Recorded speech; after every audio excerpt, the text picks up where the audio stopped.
Welcome back, everyone. It's been a little while, but we're back in a draft and we're in team draft this year. So we're going to take a look at Team Piccolo highlights to start with.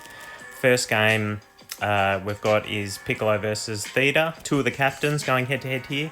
Now, the category this week was picked by Piccolo and it's Open Ultra League. So the game we've got here is Articuno and Ferrothorn. Pretty favourable for Ferrothorn here, especially if it's got running Flash Cannon. That steel type move will do some serious damage against an Articuno. Piccolo throws the move just to debuff there and manages to catch what will hopefully be the Flash Cannon on the Armoured Mewtwo, and he does so. So good start there, starting to tip the scales. In comes Theta's own Articuno. A pretty reasonable response here. And I imagine he'll start debuffing. But yeah, correctly shielding the first one there, which will do the most damage. Probably also expecting there might be Rock Slide on the Armoured Mewtwo, but as we can see here, we're not running with Rock Slide. So second Side Strike coming through now. At this stage, it looks like Theta's identified he can farm all the way down here, and looks like he's going to double shield and commit to that. And Mewtwo falls just short of getting to another Side Strike there. So weighing up what to do here, probably bring in the Articuno. Now, he might be running Hurricane, I'm not sure, so safe to shield the first move. Then we know the second move coming through now will be Icy Wind. But, yeah, things are still hanging in the balance here. And he's made an aggressive swap back into the Ferrothorn, perhaps thinking that he'll need the Artie later. That gives Piccolo the chance to debuff and once again swap, and he's going to go into Muck here. Theta's thrown early here. This is definitely only going to be a Power Whip, which will be resisted, and it's also debuffed, so that's perfect. And at this stage, it looks as though Piccolo's going to try and farm down the whole way. Should be able to do it comfortably, even with a Flash Cannon coming through. Yep, shouldn't be able to get to another move now, and just misses out there. So what's he going to bring back in here? He's bringing the Articuno back in, and throwing the Dark Pulse here. That will almost KO, and he should be able to farm down from there. Now, he's gone the Dark Pulse here. Should obviously go for the Sludge Wave, but I can remember at the time I just wanted to get out as quickly as I could. I knew that move wouldn't matter too much as long as I got into the Articuno, shielded the first move, Cross Chop, Rock Slide, doesn't matter, and get that Icy Wind off. That would mean he could only get to Cross Chop from here, so didn't matter too much there. It was more important to get back into Articuno quickly. Although technically, if I'd thrown the Sludge, probably wouldn't have survived beyond the Icy Wind here. But it's not going to matter. And that's the end of his Machamp, and then these two will take each other out. So a good win there. So staying in Tier A now, we've got Lloyd taking on one of our newcomers from Launceston, Rick Nevold. It's in Master League here, obviously. Very favourable lead with the Ho-Oh against the Mamo there. Throws the Earthquake as the bait move and then gets into his Dialga here. So it's looking pretty good for Team Piccolo here. He won't have to shield anything. He's opted to shield there, but from here he can Dragon Breath all the way down, which is good play. Now he'll probably bring the Mamo back in and probably look to Powder Snow down.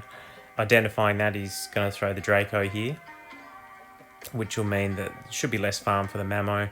But he probably could have got to 2 Iron Heads, which would have been super effective anyway. So either way, it should work out okay. He's still thrown there, so he's short of energy. He's 1 shield less here. Shields up the Avalanche here and should be able to just farm all the way down. But he swapped again, identifying that it's a Snorlax. And unfortunately, he's got his Giratina there. He's going to have to sit in tight here, but those Body Slams don't do too much damage. This Earthquake's going to do a ton of damage. And he should be able to get to the Brave Bird here, and does. And that'll be the end of the Snorlax. And look, the Mamo's pretty low, and I don't think 1 Avalanche will take out a Giratina.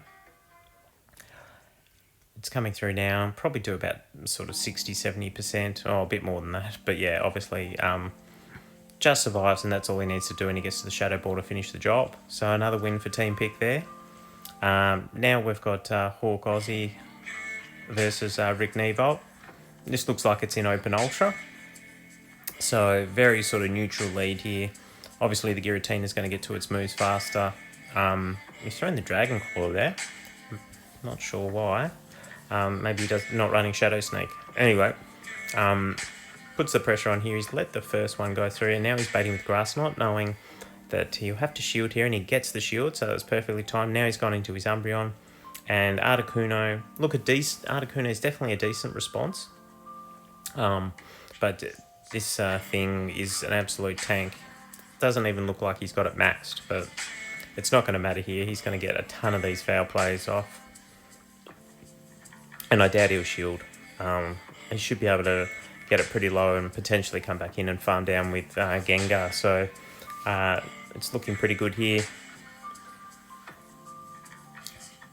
Another icy wind coming through here.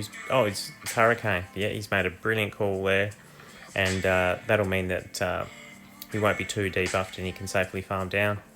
He's gone back into Cresselia there, gone back into Giratina, throwing the Shadow Sneak this time, but he's able to get to the Moonblast. Will he shield? Either way, it's probably over for him, but he decides not to. What's he got in the back here? Oh, the Swampert. Yeah, well, he'll be able to get... Oh, he could have almost got to the Grass Knot, but he's going to let it go here. It's going to be a little bit tight because the Swampert's going to get to its moves pretty quickly, but I imagine this Umbreon can tank a move, so he'll probably just throw foul plays until it uses its energy. And here it goes here. This is probably a good opportunity to get into Gengar. Does so. And just throw, basically spam Shadow Punches. He can also survive a Hydro from full health. So you get to the Shadow Punch here. He shields. Now he's getting a bit low. This might actually KO now with all that mudshot damage. And it does, but his Umbreon's near a move and throws. So it ended up being really tight and great game there, but seemed like he had it under control all the way.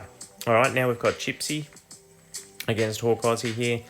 Hawk Aussie is playing, this is his perspective, so a great lead for Hawk Aussie there, and perfect counter swap too, so things are looking great here. Obviously the Swampert, even if it's running Sludge, can't really do a lot to Gyarados, so should be able to get to double Aqua Tail. And as long as from here they just trade shields, or Hawk Aussie trades shields, he's comfortably got this Swampert in the bag.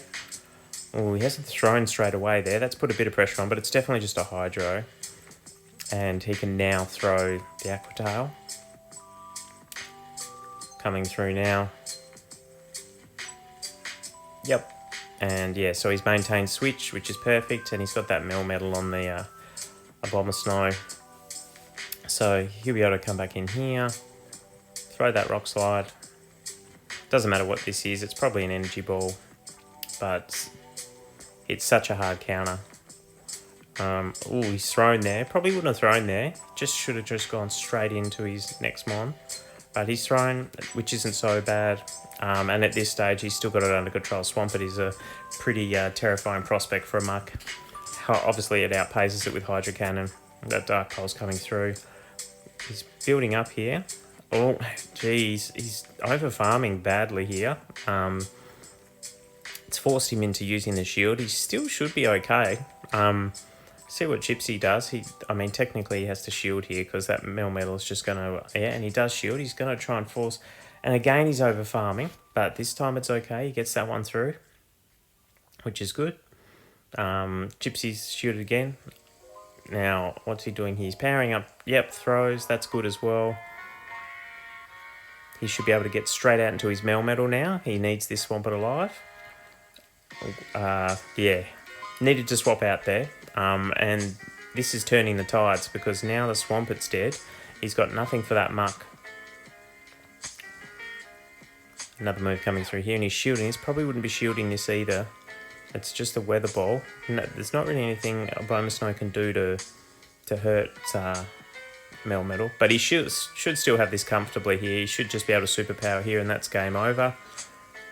Oh, this is going to be so tight. Dark Pulse won't quite KO, so all he's got to do is hit the superpower now, and he should be good. He's gone Rock Slide. This is so risky. Rock Slide, not the move to be using right now, and it hasn't KO'd. And yeah, he's got farmed down. Wow, really tight game. Let's look into Team Theda's highlights here now. First game here we've got is Antag versus Theda. It looks like it's Master League Prem. So Theda with the great lead against the Garchomp there. Antag's gone into his own Gyarados, and Theta's opted to stay in here. So this is good news for Antag, because it wasn't looking good on the lead there at all. Crunch coming through now. If he shields this, yeah, he's in good shape here. So yeah, he's farming down. So that's great. It's cost him a shield, but he's one switch back here. And he should be able to get this crunch off. So yeah, now they've traded shields. He can just maintain switch here, and he's won it back nicely. So the Metagross does have a little bit of energy, but now he's got his Garchomp on the Metagross. We'll have to see what he's running, but that just looks like a Sand Tomb. So Theta wisely not shielding. Obviously the subsequent Sand Tombs are going to do more damage. The Meteor Mash is coming through here. Now, I get the feeling these are going to be mirror teams from here. I reckon they've got the exact same team. Just going on the fact that we know from our perspective here that we've got that Garchomp. Going into the Garchomp now. And he swapped straight into the Metagross. Just wonder whether it would have been worth staying and trying to get the Sand Tomb off before swapping there. But this is going to be down to the wire again. So the Meteor Mash is going to be coming through in a minute. Won't quite KO the Garchomp though. And he's working hard and getting these Sand Tombs off. So Meteor Mash coming through now. It'll leave the Garchomp low, but this is going to be so tight. So Meteor Mash coming through. He's going to try and farm down, but he's going to get to that Sand Tomb, and that's going to KO. So I reckon he's just about got this. So yeah, well worked by Theta. Didn't panic when the Gyarados came in on the save swap, and he lost lead, but he's managed to get that one. All right, we've jumped down to Tier C here, but we've got Mrs. Smithy versus Semi-Naked Chef. Very much a big rivalry down in Tier C. So Team Pick versus Team Theta here. First crunch coming through. So reasonably favourable here. Oh no, he's gone Aqua Tail and not shielded. And it looks like Chef's gone into his own Gyarados here. And Mrs. Smithy's gone into Togekiss. So looking pretty good for Mrs. Smithy so far. Aqua Tail coming through. Should just be able to charm all the way down here. Another Aqua Tail will be coming through. But I don't think it's worth shielding. Especially as we know that he's got that Metagross which can come back in and farm the Togekiss all the way down. So she's recognised that. And he's just got to a last ditch move here. So here it just really depends on whether she wants to maintain switch, and she does. So she's charmed down. Should have enough for a flamethrower. But he had a move stored, and she's just let it go. Just wondered whether it was worth trading shields there or not. But Gyarados comes back in, and she's got the crunch on that. So he's going to have to decide what he wants to do here. And he's not committing a shield. So he's down to his last mon here, and it's Togekiss. What's going to happen here? Alright, so first move coming through, it's an Aqua Tail. He shields that. He's pretty much got to shield everything now. Just wonder whether or not she was able to swap out there. Perhaps should have gone straight in. She's got Metagross in the back. She should win here. He hasn't gone to the Flamethrower, but she shielded. So things that she probably should have done was swap straight into the Metagross as soon as the Aqua Tail had gone through, knowing that the Gyarados would get farmed down. And yeah, it's 10 charms to the Flamethrower, but it's going to be super tight here. Can she get to the move? No, she can't, and he's got to the Flamethrower. So Togekiss is a Metagross counter confirmed, and look, well played by Chef there. Let's go into and have a look at the Team Wildcard or Team Antag matches and see what we've got. I think it's just going to be Dussy. Anyone else who wants to send their games in, feel free. Looks like he's got Salibra in these games, and it looks very Kanto-ish to me. So he's built up to a move on the lead there and swapped into Venusaur. And she's got the perfect answer here in Pidgeot, so it's looking good so far for Salibra. Shields that Sludge Bomb too, so that was well called, and she can farm all the way down here. This is just a frenzy. I reckon she'll know that. She can't really afford to spend another shield. But yeah, it still takes a fair bit off. Geez, Frenzy Plant is a broken move. Anyway, he comes back in, and he's got a Rock Slide coming through, which will Ancient Power coming through. Unfortunately, she couldn't get to the move here, but she can charm all the way down here. So it just comes down to what's in the back, and it's a Ninetales. So we'll just have to wait and see what Salibra's running in the back here. But Play Rough coming through. Still, she's just getting chip damage here.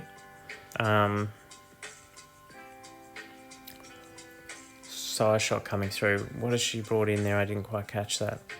Oh, it's a muck. Okay, well, Psyshock's definitely not the move, but he's got that much of an energy advantage. I just wonder if she was better off swapping in the muck as soon as she could, and then trying to charm down at the end. But we'll see. It's going to be pretty tight here. But yeah, I think he might still have this one. It's going to be very tight. She's at the move now. He's got a shield. Just a matter of who gets the next move first, and it's going to be extremely tight. She's just about there. I'd say she's at the move now. I reckon that was almost CMP tie, so he's just managed to get that one through, and he's fought back hard there, and well played. He lost lead pretty hard and swap. And now we've got Dussi against Fishy Legs, another new trainer from up north who's making a bit of a splash, pardon the pun. All right, so we've got a G-Fisk on pretty neutral sort of lead this one. First move coming through, probably Ice Beam or Shadow Ball. Shadow Ball coming through. Now, if Fishy can correctly shield up the Earthquake here, he's in a really good position. So let's see if he does that. Yeah, he does. So, good start. Now let's see if he can get... oh, he's caught the Rock Slide on the Umbreon there.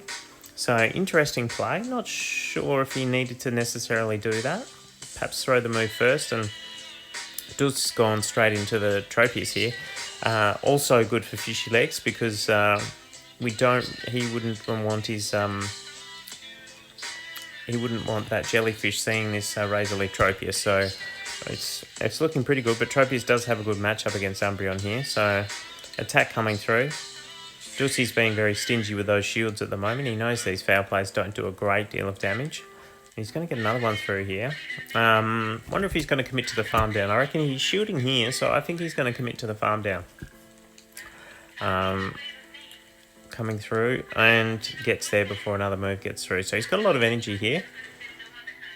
Stunfisk is low and he's got a Pelipper in the back. So Jellicent comes back in. So there must be something weak in the back, maybe a fighter or something that Fishy's got. So that's not too good, because that Pelipper's going to deal with any sort of fighter that's in the back. So he throws the Ice Beam there, and he's gone into his Toxicroak, and unfortunately Pelipper in the back's pretty much sealed the deal. So, look, I don't think there's too much Fishy could have done there. Just team comped in the end. That Toxicroak ended up being completely useless. If it had been up front, it probably would have had more chance to make its mark.